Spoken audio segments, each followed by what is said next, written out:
Сайн байцгаана уу. За өнөөдрөөс бүгдээрээ талархах дасгалаа эхлүүлье. За тэгээ юун түрүүнд энэ дасгалуудыг яагаад хийх гээд байгаа вэ гэдэг талаараа товчхон тайлбар өгье гэж бодлоо. Хүн төрөлхтөн бидний хооронд харилцан ярилцдаг тус тусын хэл бичиг байдаг шиг орчлон ертөнц гариг эрхсүүд маань бас бидэнтэй холбогдсон харилцдаг өөрийн гэсэн хэлтэй байх нэ. Тэгэхээр энэ нь юу вэ гэхээр бидний мэддгээр энергийн давтамж. Ерөнхийдөө амьтай, амьгүй бүх зүйлс нь өөрийн гэсэн энергийн давтамжтай байдаг байна. Тэр нэг хүмүүс ярьдаг шүү дээ. Бид нэр ертөнцийн хэлийг ойлгодог болцгоо. ертөнцид хүслээд даатгая. ертөнцөөс ирж байгаа бэлгийг авъя энэ төр гээл те. Ер нь ямар нэг байдлаар тийм ойлгох, харилцах шаардлага биднэрт одоо гараад байгаа. Энэ нь болохоор сүүлийн үед маш олноор нөө сүнсний сэрэлт явагдаж байгаа. Бид бомбын ирнэлөө хамтдаа алхаж байгаа.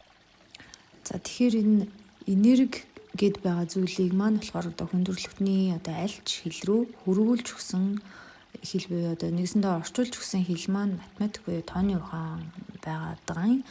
Тэгээд үүгээр бидний амьдралд тоо ямар чухал байдаг вэ гэдэг ерөнхийдөө юм товчхон тайлбарлагдах бах. Тэгээд 2025 он маань бол энэ тоон утгаараа өөрөө 9 буюу өндөрлгөөний жил байдаг. Яг үгээр нөгөө эхлэл төгсгөлийн зааг яг амьдралыг бидний одоо өнгөрсөн 9 жил маань одоо нэг үе одоо дуусаад тэгээ бид нар дараагийн үе лүгээ левел ахих шаардлагатай болно гэсэн үг. Тэр нь дараагийн 9 жил. Тэгэхээр энэ дараагийн 9 жилийн маань нэгийн тоотой жил нь ирэх жил байхгүй юу?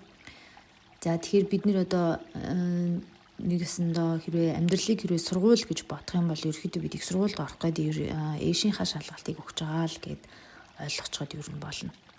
Тэгэхээр энэ дасгал маань бид нарыг ирэх 26 ондоо өөртөө хайртай, өөртөө итгэлтэй, өөртөөгөө ойрхон байж бусдаас болоо орчин нөхцлөөсөө авсан, магадгүй бас өөртөөсөө авсан тэдгээр шархууд буюу бидний хэлж цаашлснаар травмагаа эдгэхэд туслана.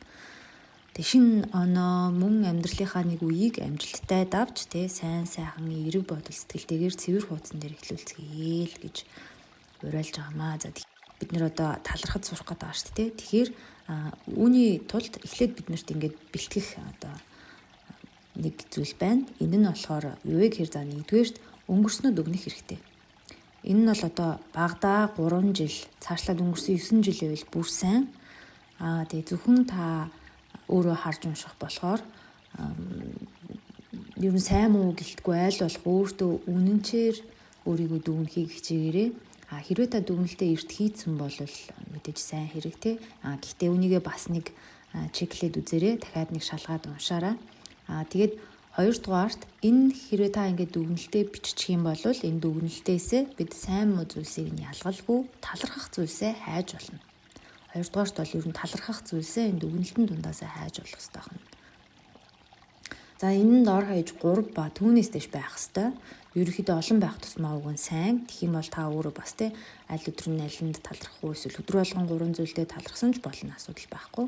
Ямар ч байсан ингээ олон байх тусмаа сайн. Гэтэ хамгийн доод нь 3 байх хэрэгтэй.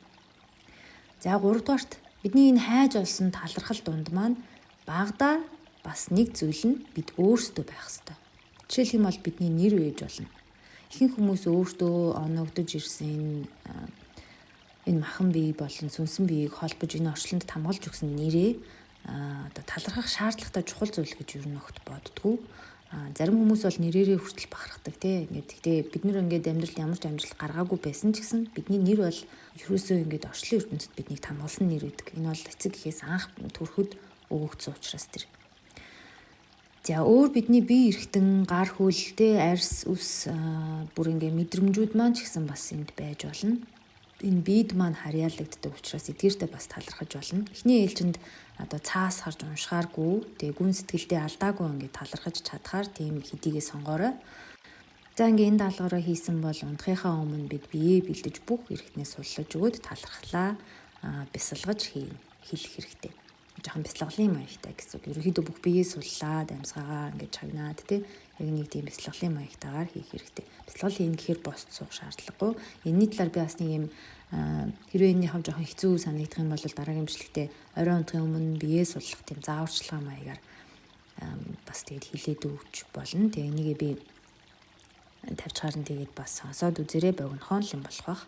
За тэгээд ерөнхийдөө шүн зүүдлэх юм бол зүүдээ манахыг хичээгээрэй. маргааш нь ахаад те унтахынхаа өмнө нөгөө бичсэн дүгнэлт болон талархлуудаа дахиад нэг хараарай. Танд нэмж хасах зүйл гарч магадгүй. Бүр та өөр өнцгөөс ч уншиж магадгүй. Шинэ зүйл олж харж харах бах. Тэгээ энэ мэтчлийн ингээд ерөөхдөө 3 хоног үүнийг хийгээд үзээрэй. Тэгээ шөнийн зүүдэнд эсвэл өдрийн ажил, амьдралын энергид гээд бага жижиг өөрчлөлтүүд танд ямар ч байсан мэдрэгдэх болно. За энэ бол үнэхээр яг ингээд талархлын хүч буюу ингээд бидний ингээд эерэг амьдралын эерэг энергийг өөртөө ингээд татдаг болсны яг юм шинэ эхлэл байх болно.